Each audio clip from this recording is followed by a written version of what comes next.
राज्याच्या राजकारणात सध्या रेव पार्टीची चर्चा आहे. ही रेव पार्टी पुण्यामध्ये पार पडली अशा पद्धतीचा दावा करण्यात येतोय.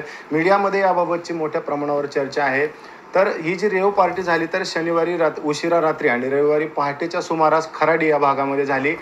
पोलिसांनी त्या ठिकाणी धाड टाकली आणि याच्यामध्ये राष्ट्रवादी काँग्रेसचे ज्येष्ठ नेते एकनाथ खडसे यांचे जावई प्रांजल खेवलकर हे त्या ठिकाणी मिळाले. त्यानंतर हे सगळं प्रकरण राजकीय आरोप प्रत्यारोपांमुळं सध्या खूप चर्चेत आहे.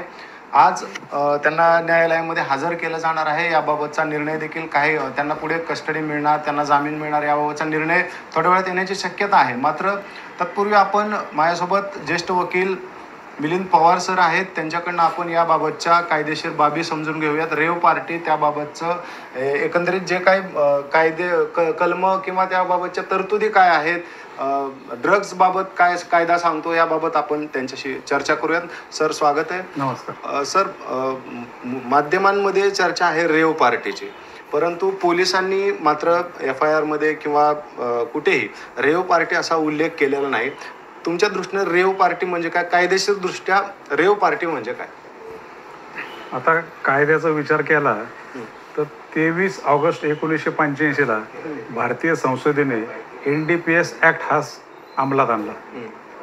NDPSच्या कायद्यानुसार जे ड्रग्ज ज्याला बॅन केलेलं आहे त्यामध्ये चरस, गांजा, अफीम, मॅफेड्रॉन, कोकेन, गांजा या वस्तू जवळ बाळगणं, त्याचं सेवन करणं, त्याची वाहतूक करणं, दुसऱ्याला हस्तांतरित करणं या कुठलंही कृत्य करताना सापडला तर NDPSच्या कायद्यानुसार कारवाई होती. या कायद्याचं पूर्ण तुम्ही जर पाहिलं तर ह्या कायद्यामध्ये रेव पार्टी असेल, ड्रग्स पार्टी असेल किंवा अजून कुठलं गेट टुगेदर असेल, अशा कुठल्याही पार्टीचा गेट टुगेदरचा उल्लेख नाही. काल जो काही पुण्यात प्रकार घडला त्या प्रकारानंतर माध्यमातून बातम्या आल्या की रेव पार्टी वर रेड झाली, रेव पार्टीमध्ये काही लोक सापडले. तर रेव पार्टीचा उल्लेख असा कुठल्याही कायद्याच्या ह्याच्यामध्ये नाहीये. रेव पार्टीचं नाव हे पोलिसांनीच दिलं असेल. रिमांड रिपोर्टमध्ये तुम्ही सांगता की ड्रग्ज म्हणून नाव आलंय, हे पण पोलिसांनी दिलं असेल. मुळात ड्रग्जचं सेवन करणं, एकत्रित येऊन करणं किंवा गपचूप एकमेकाला देणं ह्याला ड्रग्ज पार्टी म्हणत नाही. पार्टी म्हणजे गेट टुगेदर, 4 लोकांनी एकत्र येऊन भोजन समारंभ एन्जॉय करणं, मजा करणं, दॅट इज पार्टी. त्यामुळे ड्रग्ज पार्टी मुळातच हा चुकीचा शब्द आहे. आता रेव पार्टीचं जर आपण पाहिलं, रेव पार्टी म्हणजे काय, तर रेव पार्टीला एक ऑर्गनायझर असतो, आयोजक. तो त्याचं आयोजन करतो, काही लोकांचं बुकिंग घेतो, घेतलेल्या पैशातून आलेल्या लोकांना जेवण पुरवणं, मद्य पुरवणं, म्युझिक सिस्टीम लावणं, त्या लोकांना एन्जॉय करण्यासाठी जे जे करता येईल ते करणं. आणि त्या पार्टीमध्ये जर समजा गपचूप कुठल्या ड्रग्सचा वापर झाला तर मग मात्र त्याच्यावर कारवाई होते. पण ती आतापर्यंत घडलेल्या ज्या काही केसेस होत्या त्याला रेव पार्टी म्हणून संबोधलं गेलं. आता हा कालच्या केसचा आपण जर विचार केला तर ही एका फ्लॅटमध्ये 4-5 लोक जेवत असताना पोलिसांची धाड पडली, 5-6 लोकांना तिथून अटक केली. त्याला रेव पार्टी म्हणणं होतं हे चुकीचं आहे. आणि तिथून काही ड्रग्स पोलिसांना मिळाले.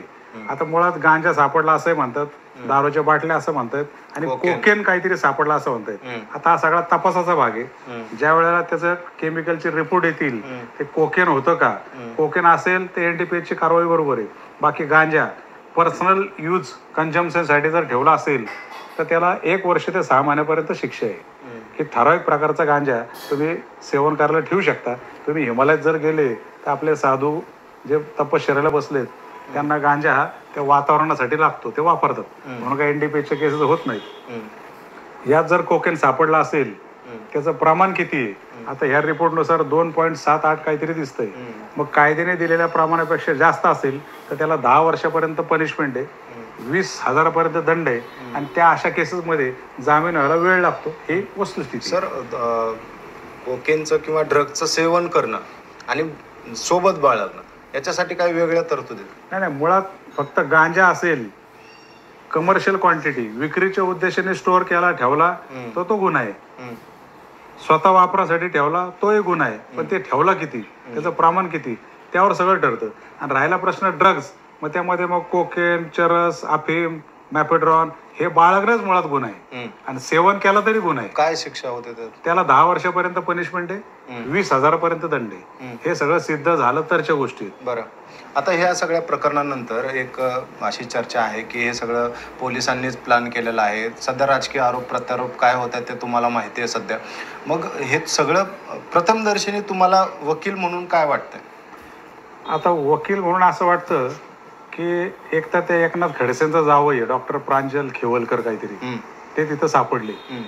म्हणून एक संशय निर्माण येतो की जाणीवपूर्वक ट्रॅप लावून त्याला अडकवण्यासाठी हा सगळा प्रकार घडून आणला काय. आता हे शेवटी NDPA केसेस आहेत, टेक्निकल केसेस असतात. संबंधित पोलीस स्टेशनला खबऱ्यामार्फत खबर येते अशा ठिकाणी एक पार्टी होणार आहे आणि तिथे ड्रगचा वापर होणार आहे. आता हा खबऱ्या कोण असतो? हा गुप्ता असतो, आपल्याला माहीत नसतो. त्या खबऱ्याच्या इन्फॉर्मेशन प्रमाणे स्टेशन डायरी एंट्री केली जाते. ती एंट्री 2 पंचांच्या समक्ष लिहिली जाते. हे बघा अशी खबर आली ना आपल्याला जायचंय. त्याप्रमाणे त्या रेडला जातात. रेडला गेल्यानंतर तिथे रेड होती. रेडमध्ये काय सापडतं हे सगळं पंचांच्या समोर त्याचा पंचनामा होतो आणि मग त्या सगळ्या गोष्टी जप्त केल्या जातात. ही सगळी कायद्याची प्रोसिजर आहे. पण एखाद्या मोठ्या नेत्याचा जावई त्याच रेडमध्ये सापडतो आणि म्हणून संशय मात्र निर्माण होतो.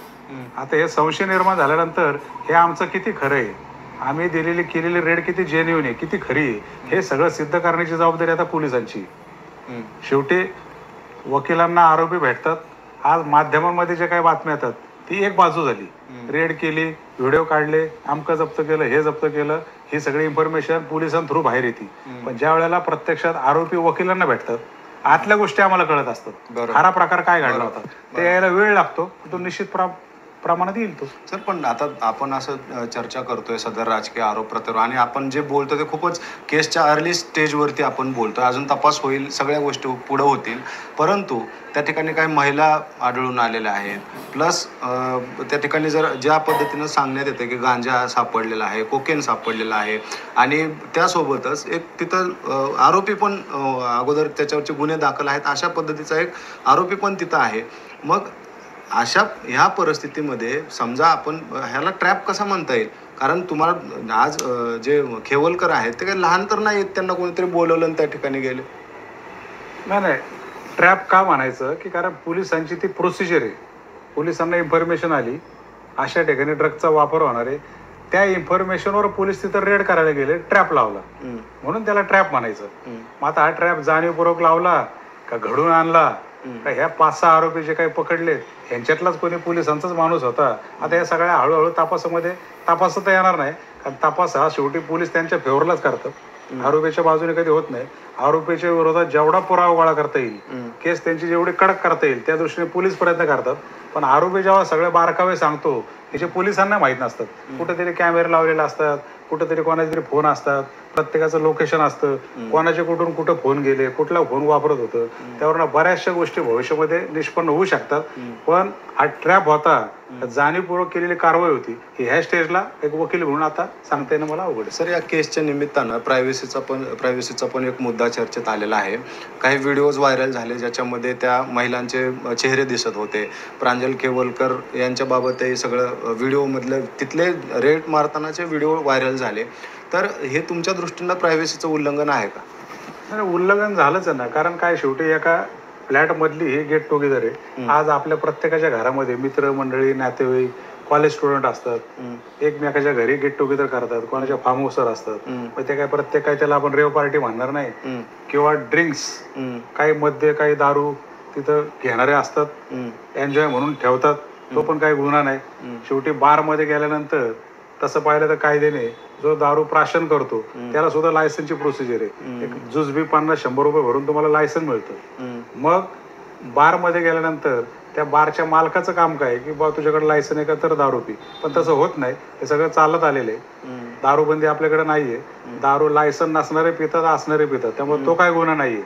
पण परवाच्या प्रकारानंतर सामान्य माणसामध्ये मेसेज मात्र गेला की आपण आपल्या घरामध्ये 4 मित्र बनवून चांगल्या विचाराने पार्टी करणं हा सुद्धा गुन्हा होऊ शकतो. एक असा चुकीचा मेसेज आणि भीतीदायक मेसेज सामान्य जनतेत गेला हे मात्र नक्की. सर, म्हणजे तुम्हाला असं म्हणायचं आहे की हे सगळे मित्र होते. जर मित्र असतील तर मग तो बुकी काय करत होता त्याच्यासोबत? नाही नाही, आता हे मित्र होते का नाही हे आपल्याला माहित नाही. मग आता तुम्ही केवळ म्हणाले की अशा पद्धतीनं मित्र एकत्र येऊन अशा पद्धतीनं पार्टी नाही करत नाही, असतील, ते गेट मी टुगेदर असू द्या. ते जे गेट सांगितलं टुगेदर असं अनोळखी माणसासोबत मी कोण ते कशाला जे करेल? ते जे सांगितलं मी ते एक उदाहरण दिलं. आता ह्या खेवलकरांच्या पार्टीमध्ये हे मित्र होते का त्यांची बिझनेसची मीटिंग होती, मग त्याचे ऑर्गनायझर खेवलकर होते. आता असं काहीतरी कळते की ते खेवलकरांच्या नावावरती फ्लॅट का काहीतरी बुकिंग होतं. आता नुसतं बुकिंग केलं मग तो ऑर्गनायझर होईल का? बरोबर. खेवलकर काय म्हणतील, मी बुक केलं होतं, मला तिथं आराम करायचा होता, हे मला नंतर भेटायला आले, हे काहीतरी घेऊन आले. अशा अनेक गोष्टी त्यानंतर येऊ शकतात. तेव्हा ते मित्र होते का बिझनेस पार्टनर होते का पॉलिटिकल मिटिंग होत्या, हे आपल्याला आता सांगणं म्हणजे सांगता येणार नाही. आणि माझं तर काही सांगायचं कारण आहे कारण मला त्यांचं बॅकग्राऊंड काहीच माहित नाही. बरं. पण आता याच्यामध्ये सर समजा दोष सिद्धी झाली तर काय कशा पद्धतीनं शिक्षा होऊ शकते? आता दोष जर सिद्ध झाला, समजा कोकेनचा वापर केला तर त्याला 10 वर्षापर्यंत पनिशमेंट आहे. गांजा सापडला असेल, त्याची क्वांटिटी किती होती, वर्ष किंवा 6 महिन्यापर्यंत त्याला पनिशमेंट आहे. असं वाटलं की हे कुणीतरी ट्रॅप केला किंवा चुकून ठेवलं होतं, तर त्या वेळेला न्यायालयासमोर जो पुरावा येईल त्या वेळेला त्या प्रमाणात न्यायालय शिक्षा देईल, तो न्यायालयाचा अधिकारी. वकिलांचं काम असतं की आरोपींच्या वतीने बाजू मांडणं, शिक्षा किती द्यायची, कायद्यात काय तरतुदी आणि ॲक्च्युअल द्यायची किती, हा पूर्ण संबंधित न्यायाधीशांचा अधिकार असतो. त्यावर मी आता काही ते बोलू शकत. बरं सर, आपल्या निदर्शनास अशी अगोदरची एखादी केस आलेली आहे का ज्याच्यामध्ये अशा पद्धतीनं ट्रॅप करण्यात आलं किंवा खोटे ते त्या ठिकाणी पुरावे दाखवण्यात आले आणि अशा पद्धतीनं कोणाला ते अडकवलं, अशा एखादी केसचं उदाहरण आहे का आपल्याकडे? अशा भरपूर केसेस आहेत. शेवटी डिफेन्सला बचाव पक्षाच्या वतीने म्हणजे आरोपींच्या बाजूने आम्ही प्रॅक्टिस करत असतो. आरोपींकडनं खऱ्या इन्फॉर्मेशन मिळत असतात. कशा प्लॅन करून खोट्या केसेस केल्यात, त्या बेसिसवर अनेक केसेस सुटल्यात. आता डायरेक्ट एखादं उदाहरण सांगायचं म्हटलं तर ते आठवणं शक्य नाही, पण अशा अनेक केसेस त्याच मुद्द्यावर सुटतात की हे सगळ्या खोट्या केसेस होते आणि ते आमचं कामच आहे. पण असं स्पेसिफिक एखादी केस सांगायचं म्हटलं तर ती रिकलेक्ट होणं आता अवघड आहे. सर, याच्यामध्ये राजकीय गंध किती आहे? नाही, आता खडसेंचं जावई खडसे आणि मला वाटतं महाजन त्यांच्यात काहीतरी वाद चालू आहेत, बऱ्याच घडामोडी घडतायत. त्यातनं हा प्रकार घडला असावा अशी बाहेर पण चर्चा आहे.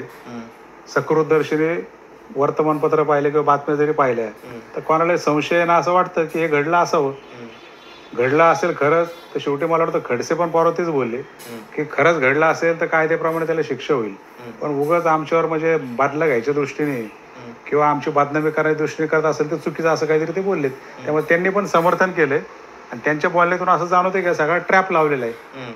आणि हे सगळं एकंदरीत बॅकग्राऊंड पाहिलं तर खोटंच प्रकरण आहे का असं एक शंका येणं साहजिक आहे. बरं. तर हे होते मिलिंद पवार. या केसबद्दलच्या अतिशय डिटेलमध्ये त्यांनी माहिती दिलेली आहे. नेमकं काय घडलं असू शकतं, कायदेशीर बाबींबद्दल देखील त्यांनी अतिशय सविस्तरपणे आपल्याला सांगितलं. तर तशी थांबूया. धन्यवाद.